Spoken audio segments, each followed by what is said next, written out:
तपाईहरु हेर्दै हुनुहुन्छ good morning Nepal. Good morning Nepal. Good morning Nepal. Good morning नेपालको प्रसारणमा तपाईलाई स्वागत छ।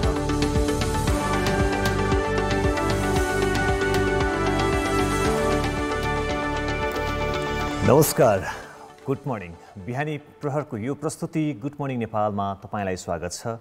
म विकास थपलिया र सदा चाहिँ आज पनि हामी उपस्थित भइसकेका छौँ गुड मर्निङको यो श्रृङ्खलामा र यो कार्यक्रमको सुरुवात गरौँ एउटा तस्बिरबाट। यो तस्बिर पठाउनु भएको छ दिनेश बुढाथोकीजीले। दिनेश बुढाथोकीजीले एउटा सुन्दर एउटा गाउँघरको परिवेशलाई झल्काउने गरी यो तस्बिर पठाउनु भएको छ। उहाँ लेख्नुहुन्छ, कसैको शरीरसँग बाँधिनु प्रेम हो भने अजिङ्गरभन्दा ठुलो प्रेमी कोही छैन यहाँ। ती मानिस समयसँगै बदलिन्छन् जसको लागि समय बढी दिइन्छ। शुभ बिहानी अन द वे टु घलेगाउँ भनेर लेख्नु भएको छ र निकै सुन्दर तस्बिरको लागि दिनेश बुढाथोकीजीलाई धेरै धेरै धन्यवाद दिन चाहन्छौँ। र त्यसै गरी अर्को तस्बिर हामीसँग रहेको छ बसन्तपुर दरबार क्षेत्रमा एकजना साधु एक बालकसँग सानो बल खेल्दै गरेको तस्बिर यहाँ राख्न चाहन्छौँ। यो द काठमाडौँ पोस्टमा छापिएको तस्बिर निकै सुन्दर तस्बिर छ। बालबालिका र साधु बीचको यो दृश्यले बालबालिकासँग जो कोही पनि मोहित हुन्छ भन्ने खालको एउटा सन्देश पनि दिएको छ र माया गर्नुपर्छ। अझै आफ्नो सबै कुरा त्याग गरेर बसेको एउटा व्यक्ति र बालक जो दुवै एक आपसमा एउटा अबोध मान्नुपर्दछ। सबै आफ्नो जीवन सबै त्यागेर साधु बनेको व्यक्ति र बालक बिचको म चाहिँ एक खालको समानता पनि देख्छु र यो बल खेल्दै गरेको तस्बिर एउटा सन्देशपूर्ण पनि छ र सबैले बालबालिकाहरूलाई माया गर्नुपर्छ र बालबालिकाहरूलाई खेल लगायतका अरू जे जति कुराहरू छन् हामी बालबालिकालाई जति माया गर्न सक्छौँ, प्रेम गर्न सक्छौँ, उनीहरू त्यही अनुसारको उनीहरूको सोचमा पनि त्यही प्रकारको प्रतिबिम्बित हुन्छ। माया, प्रेम, संस्कारहरू विकसित हुँदै जान्छ। र माई मर्निङमा समावेश गरिएका यी तस्बिरहरू थिए। यसपछि राख्न चाहन्छौँ पछिल्लो समय महिला हिंसाका घटनाहरू बढ्दै गइरहेका छन् हाम्रो समाजमा।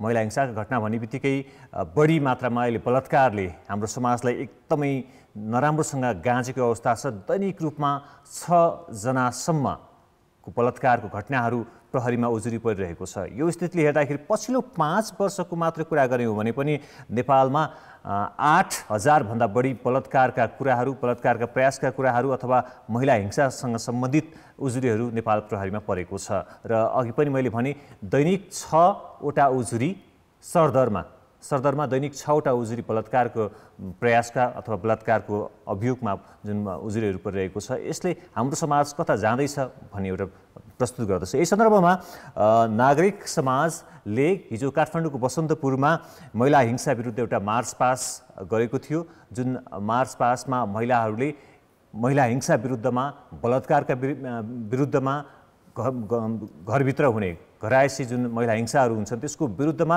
र महिला हिंसा भन्ने बित्तिकै जुनसुकै स्थानमा पनि महिला हिंसाहरू भइरहेका छन् र यसलाई कानुनको दृष्टिकोणबाट हेर्दाखेरि कानुन बनेको छ तर त्यसको कार्यान्वयनको अवस्था फितलो देखिएको हुनुपर्दछ र हाम्रो समाजमा बस्ने मानिसहरूको चेतनाको स्तर पनि छ कि हामी अहिले 21औं शताब्दीमा भनेका छौँ, हामी शिक्षित नागरिक भनिरहेका छौँ, तर हाम्रो जुन चेतनाको स्तर, महिलाप्रति हेर्ने दृष्टिकोणको कुराहरू र जुन घटनाहरू आएका छन् यसले के देखाउँछ?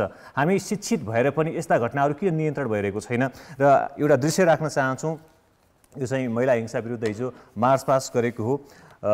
समाजमा जसरी दिनदिनै महिला हिंसाहरू भइरहेका छन्, बालिका बलात्कारका कुराहरू भइरहेका छन् र यसको हत्याको महिला बलात्कारपछि हत्याका घटनाहरू पछिल्लो समयमा देखिरहेको छ। यसको विरोधमा हिजो काठमाडौँमा विशाल प्रदर्शन पनि भएको छ। महिला मार्च नाम दिएको प्रदर्शन बसन्तपुरमा हिजो भएको थियो। भद्रकालीमा सभामा परिणत भएको थियो।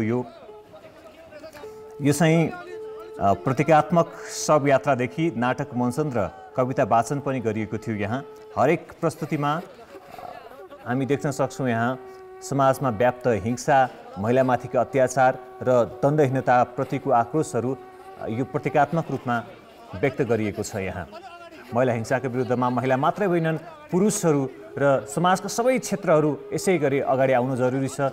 महिलाहरूलाई जुन अहिले बलात्कारपछि हत्या भएकी महिलाको साङ्केतिक शवसहित एकोहोरो शङ्खधुन बजाएर महिला मार्च बसन्तपुर डबलीबाट अगाडि बढेको थियो। बलात्कारका दोषीमाथि कारबाही नभए हरेक नारीको स्थिति यस्तै हुने भन्दै साङ्केतिक शव प्रदर्शन गरिएको हो। यो न्यू रोड भृकुटी मण्डप हुँदै भद्रकालीमा गएर यो रोकियो। सिंहदरबारको मूल गेटमा गएर प्रदर्शन गर्ने योजना थियो, तर प्रहरीले त्यहाँ रोक्यो।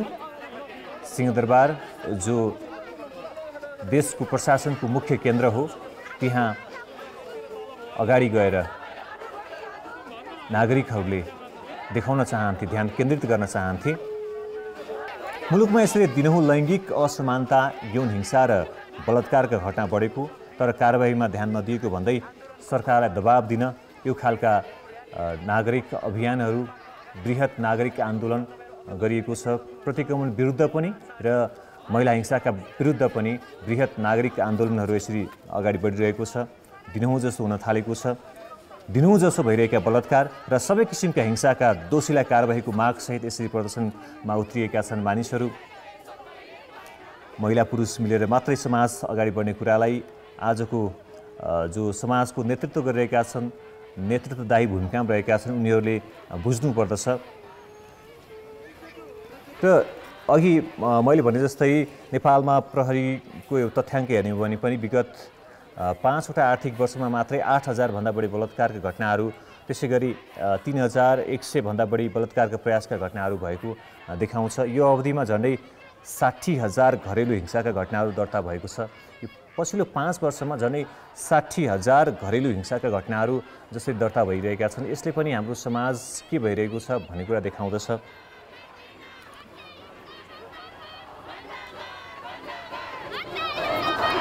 दुई दशक अगाडिको मात्रै कुरा गर्ने हो भने बलात्कारका घटना देशैभर वार्षिक 200 को हाराहारीमा हुने गर्थे। प्रहरीको तथ्याङ्क अनुसार त्यो सङ्ख्या अब करिब 1200 पुगेको छ।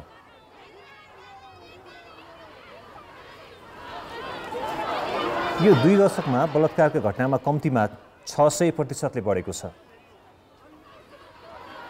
तर बलात्कारका घटना किन बढिरहेको छ भन्ने बारे खासै अध्ययन भएको छैन। सरकारी तवरबाट एउटा अब यति ठुला घटनाहरू, यति भनौँ न घटनाहरू जसरी चाहिँ त्यसको अनुसन्धान सफल हुन नसकेको बेलामा छुट्टै एउटा कुनै आयोग नै बनाएर यसको अध्ययन गर्नुपर्ने, यसको अनुसन्धान गर्नुपर्ने हो कि भन्ने एउटा आवश्यकता पनि महसुस गर्न थालिसकेको छ। खास गरी पछिल्लो समय हेर्दाखेरि गरिबी, बेरोजगार, अशिक्षा, वैदेशिक रोजगार, त्यसै गरी अश्लील चलचित्र र पुरुष प्रधान सोच आदिका कारण बलात्कार हुन्छ भनिन्छ र यो मान्यता स्थापित भएको देखिन्छ। तर समाजशास्त्रीहरू चाहिँ के भन्छन् भने अपराधमा संलग्न व्यक्तिहरूको पृष्ठभूमिदेखि नै उनीहरूको अध्ययन हुन जरुरी छ। यो कुनै वर्ग विशेष अथवा त्यो खालको चाहिँ भन्दा पनि एउटा व्यक्तिको आपराधिक मनोवृत्तिसँग यो जोडिएको छ, उनीहरू त्यसरी भन्दछन्। खास गरी यो बलात्कृत हुनेहरूमा चाहिँ आर्थिक अवस्था कमजोर भएका र विपन्नहरू बढी देखिएका छन्। अझै प्रहरीको तथ्याङ्कलाई लिएर हेर्ने हो भने पनि आफन्त, बिरामी, अपाङ्गता भएका, दुधे शिशु, गर्भवतीदेखि वृद्ध उमेरसम्मका महिला बलात्कारको शिकार भएको पाइएको छ।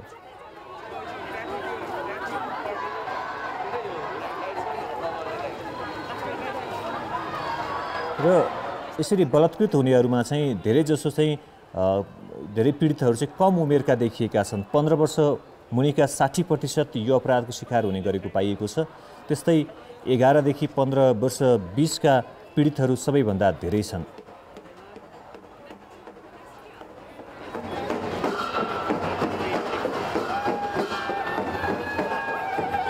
दैनिक सरदरमा 6 जनाको बलात्कार हुने गरेको यो आफैमा सुन्दा पनि कहाली लाग्दो छ र यसका विरुद्धमा सबै एकजुट हुन आवश्यक छ र यस्तो कार्यमा संलग्नहरूलाई छिटोभन्दा छिटो कसरी उनीहरूलाई चाहिँ पक्राउ गर्न सकिन्छ अथवा अनुसन्धानलाई चाहिँ चाँडोभन्दा चाँडो कसरी सफलता स्थापित गर्न सकिन्छ भनौँ। अझै यसलाई अनुसन्धानको एउटा कुनै मिति त हुँदैन, तर यसलाई सकेसम्म कसरी पारदर्शी बनाएर, कसरी निष्पक्ष बनाएर र जो दोषी छ उसलाई चाहिँ पक्राउ गर्ने सुनिश्चितता कसरी निर्माण गर्न सकिन्छ भन्ने कुरामा सबैको ध्यान दिन आवश्यक छ। यसबारेमा समाजमा जसरी देखिएको जुन महिला हिंसाका घटनाहरू छन् यसलाई नियन्त्रण गर्न के गर्नुपर्छ भन्ने हिसाबमा चाहिँ एउटा ठुलो बृहत रूपमा एउटा अनुसन्धान हुन जरुरी छ र त्यसको एउटा ऐक्यबद्धता पनि हो यो आन्दोलन, नागरिक आन्दोलन।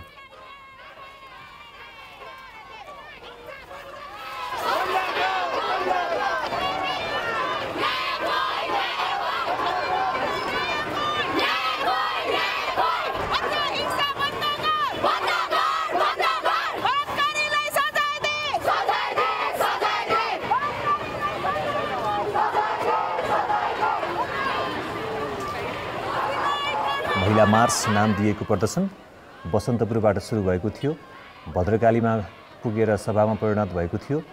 यो चाहिँ प्रतीकात्मक शवयात्रादेखि नाटक मञ्चन, कविता वाचन पनि यहाँ भएको थियो। यो जब सभामा परिणत भएको थियो त्यसपछि यहाँका हरेक प्रस्तुतिमा समाजमा व्याप्त हिंसा, महिलामाथिका अत्याचार र दण्डहीनताप्रति आक्रोश व्यक्त गरिरहेका छन् नागरिकहरू।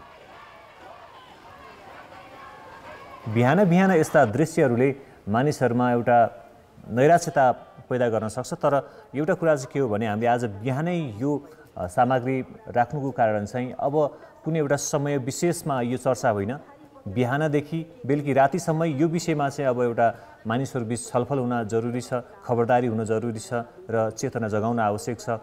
खास गरी जो नीति निर्माण तहमा रहेका छन् उनीहरूलाई घचघचाउन जरुरी छ र कसरी जसरी चाहिँ पछिल्ला समयहरूमा बलात्कारका घटनाहरू भइरहेका छन् त्यसको अनुसन्धान सफल भइरहेका छैनन्। यसको कारण के हो?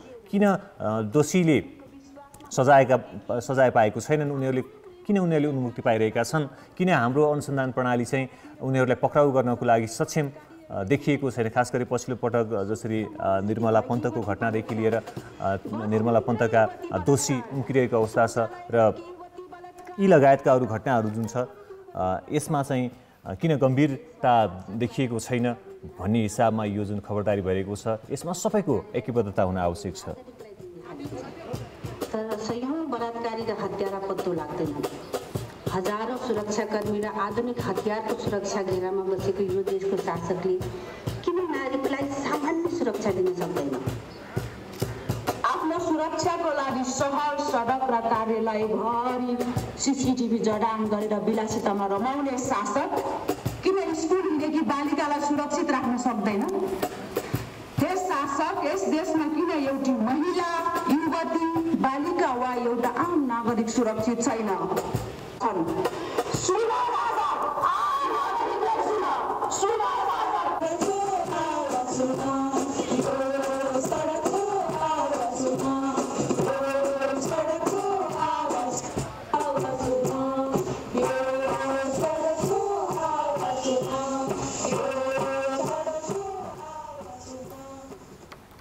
यसरी निर्मला पन्तदेखि भागरथी भट्टसम्मका जुन बलात्कार पीडितहरूले उनीहरूले किन न्याय पाइरहेका छन्, न्याय पाइरहेका छैनन्, यही सन्दर्भमा हामी कुराकानी गर्नेछौँ। एउटा ब्रेक लिन्छौँ, ब्रेकपछि यही विषयमा हामी कुराकानी गर्नेछौँ।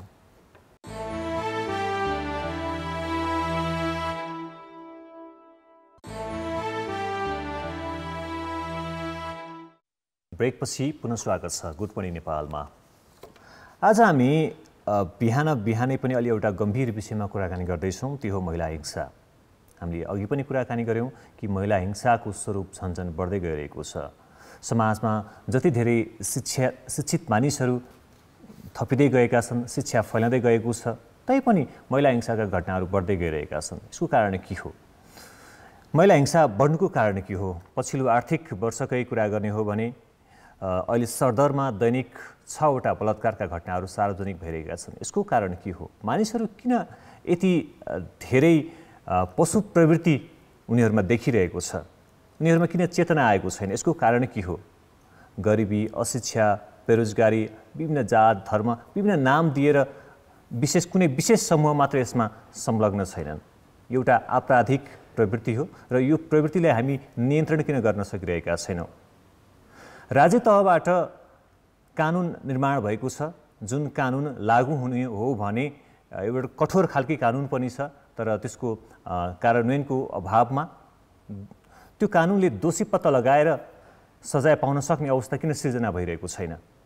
एउटा गम्भीर विषय बनेको छ र हिजो यही विषयलाई लिएर नागरिकहरू सडकमा आएका छन्। उनीहरूले विभिन्न प्रतीकात्मक रूपमा चाहिँ यसको विरुद्धमा आवाज पनि उठाएका छन्, सरकारलाई दबाब पनि दिइरहेका छन्। यी विषयमा कुराकानी गर्नको लागि हामीसँग महिला अधिकार कर्मी लुना भट्टराई जोडिनु भएको छ। यहाँलाई स्वागत छ गुड मर्निङ नेपालमा। धन्यवाद विकास। हामीले अघि पनि कुरा गऱ्यौँ कि प्रतिदिन 6 जना अथवा प्रतिदिन 6वटा बलात्कारका घटनाहरू सार्वजनिक भइरहेका छन् र हामी निर्मलादेखि भागीरथीसम्म हामी जोड्न सक्छौँ। कतिको यो विषयहरूले चाहिँ हामीलाई कतिको चिन्तित तुल्याउनु पर्छ? यो चाहिँ अहिले हाम्रो लागि त एकदमै डरलाग्दो स्थिति हो। यो अहिलेको समयमा यो 2.5 वर्षमा मात्रै 5000 भन्दा बेसी महिला बालबालिका किशोरीहरूको चाहिँ बलात्कार भएको छ निर्मला पन्तदेखि अहिलेसम्म आइपुग्दा।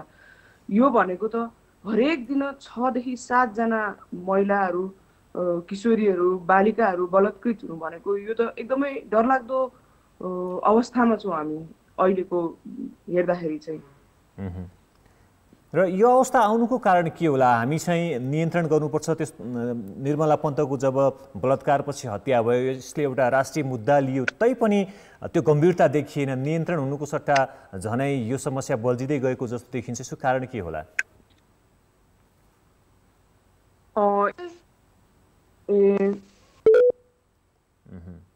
हामी लुना भट्टराईजीसँग कुराकानी गर्दैछौँ। उहाँ पनि भन्दै हुनुहुन्थ्यो कि प्रतिदिन 6-7 जनासम्म बलात्कार भएका घटनाहरू आइरहेका छन्, तर त्यो अवस्था नियन्त्रण हुनुको सट्टामा झनै बढ्दै गइरहेको जस्तो देखिएको छ। फेरि उहाँ जोडिनु भएको छ। हामी कुराकानी गर्दै थियौँ यो दैनिक 6-7वटा घटनाहरू आइरहँदाखेरि यो बलात्कारका घटनाहरू महिला हिंसाका घटनाहरू नियन्त्रण हुन नसक्नुको कारण के होला?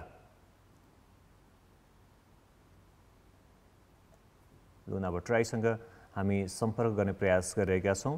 लुना भट्टराई जो उहाँ पनि यो अभियानमा लाग्नु भएको छ र यो नियन्त्रणको अभियानमा हिजो 100औं हजारौं नागरिकहरू काठमाडौँको बसन्तपुरमा भेला भएर यसको विरुद्धमा आवाज उठाएका छन् र हामी दृश्यमा देख्न सक्छौँ। हिजोको यो दृश्य हो महिला हिंसा बालिका बलात्कार हत्याको विरोधमा हिजो काठमाडौँमा प्रदर्शन भएको थियो। महिला मार्च नाम दिएको यो प्रदर्शन बसन्तपुरबाट सुरु भएर भद्रकालीमा पुगेर सभामा परिणत भएको थियो। प्रतीकात्मक शवयात्रादेखि नाटक मञ्चन कविता वाचन पनि भएका थिए। फेरि जोडिनु भएको छ लुना भट्टराईजी, यहाँलाई पुनः स्वागत छ। अघि हामी कुराकानी गर्दै थियौँ किन यो नियन्त्रण हुनुको सट्टा अनियन्त्रित जस्तो देखिएको छ? यसका चाहिँ धेरै कारणहरू छन् होला। अब अहिले चाहिँ हामीले हेर्दाखेरि चाहिँ अहिले चाहिँ यो हामी यस्तो दण्डहीनताको समयमा आइपुगेको छौँ। जस्तो कानुन छ हाम्रो, जति छ कानुन त्यो कानुन कार्यान्वयन भएको छैन। अपराधीहरू चाहिँ खुलेआम हिँडिरहेका छन्। जस्तो कि यदि यो निर्मला पन्तलाई 2-2.5 वर्ष अगाडि चाहिँ जसरी बलात्कारपछि हत्या गरियो त्यतिखेर हामी सडकमा त्यसरी आउनुभन्दा अगाडि नै चाहिँ यदि अपराधीले पत्ता लागिसकेको थियो अथवा अपराधीले सजाय पाइसकेको थियो भने अहिले यति धेरै हत्याको अथवा बलात्कारको श्रृङ्खलाहरू नदोहोरिन सक्थ्यो। अहिले चाहिँ कस्तो देखियो भन्दाखेरि अपराधीहरूले चाहिँ हामी बच्न सक्छौँ, हामीलाई सजाय नहुने रहेछ अथवा राजनीतिक आड छ। अहिले यसरी राजनीतिको सत्ताको शक्तिमा चाहिँ उनीहरू खुलेआम हिँड्न सक्ने हुन्छ नि, मलाई कसरी केही पनि गर्न सक्दैन, मेरो टाउकोमाथि यसको हात छ भन्ने टाइपको पनि त्यो खालको पनि मनोभावनाहरू एकदम बढेको जस्तो। अनि यी कुराहरूले चाहिँ अपराधीलाई चाहिँ प्रश्रय दिइरहेछन् कि अब यसलाई उनीहरूलाई चाहिँ डरको सट्टामा चाहिँ अझै हामीलाई त केही हुँदैन, हामीले जे गर्दा पनि हुन्छ भन्ने टाइपको अझै बढेको कि जस्तो पनि लाग्छ हेर्दाखेरि चाहिँ। लुनाजी, सरकारको तर्फबाट पनि महिला हिंसाका विरुद्धमा बलात्कारका घटनाका विरुद्धमा अथवा यस्ता घटनाका विरुद्धमा पटक पटक प्रतिबद्धता जनाएको छ र प्रयासहरू पनि गरिरहेको छ। तैपनि हाम्रो कानुन त्यसै गरी प्रहरी प्रशासनको प्रयास होइन यो किन काम गरिरहेको छैन? कारण के हुन सक्छ? जस्तो प्रतिबद्धता जनाउनुहुन्छ अथवा यस्तो पनि हुनुहुन्छ कसरी भन्नुहुन्छ हाम्रो जनप्रतिनिधिहरूले यो कुरालाई कसरी भन्नुहुन्छ भन्ने कुराको पनि विभिन्न उदाहरणहरू हामीले समाचार माध्यममा तपाईँहरूले नै टिभीमा देखाइराख्नुभएको छ नि। हाम्रो गृहमन्त्रीले भन्नुभयो कि यो हाम्रो अवस्था डरलाग्दो होइन। यति त संसारमा हरेक देशमा यतिको बलात्कार हत्या हिंसा भइरहेको छ। हाम्रो गृहमन्त्रीले आफैले भन्नुभयो कि यो डरलाग्दो अवस्था भएको छैन अहिलेसम्म, चिन्ता नगर्नुहोस् भनेर नेसनल टेलिभिजनमा बोल्नुहुन्छ उहाँले। अथवा कोही माननीय भन्नुहुन्छ कि यो त जब इन्जोय होइन भन्ने जस्तो लाग्छ तब मात्रै अनि मलाई बलात्कार भयो भनेर मान्छेहरू आउँछन्। यो चाहिँ के अरे जब पैसाको लागि अथवा यसको लागि मिलापत्र भएन भने अथवा उनीहरूको स्वार्थ सकियो भने मात्रै बाहिर निस्किन्छ भन्दा जब हामीले आश गर्ने मान्छेले हामीले चाहिँ नीति बनाउनुहुन्छ, कानुन बनाउनुहुन्छ, हामीलाई चाहिँ संरक्षण गर्नुहुन्छ, हामी जनतालाई संरक्षण गर्नुहुन्छ भनेर त्यो तहमा पठाएको मान्छे प्रतिनिधिहरूले चाहिँ यस्तो खालको भावनाहरू व्यक्त गर्नुहुन्छ र उहाँहरूको सोचाइ यस्तो छ भनेपछि त हामीले सरकारले काम गरिराख्नु भएको छ भन्दा पनि काम के गर्नुभएको छ देखाउनु पर्यो होइन। अपराधी पक्रिनु पर्यो नि काम देखाउनलाई। त नियम हाम्रो संसारमै एकदमै राम्रो मानिएको संविधान छ भनेर भन्छन् होइन। एकदम प्रोग्रेसिभ ल छ, साउथ एसियामै प्रोग्रेसिभ ल छ भनेर सरकारले प्रतिबद्धता मात्र होइन काम गरेर देखाउन सक्नु पर्यो। हस्, यहाँको अमूल्य समयको लागि धन्यवाद दिन चाहन्छौँ। समय कमी भयो, अर्को समय फेरि पनि कुराकानी गर्नेछौँ र यसरी व्यवहारमा देखिने गरी लैङ्गिक समानता सुनिश्चित नगरिएसम्म विभेद र यस्ता हिंसाका घटनाहरू भइ नै रहन्छन्। यसलाई नियन्त्रण गर्न जरुरी छ। आजको निर्धारित समय सकिसकेको छ। भोलि फेरि नयाँ विषय र प्रसङ्गका साथ उपस्थित हुनेछौँ। तबसम्मको लागि हामीलाई बिदा दिनुहोस्। नमस्ते।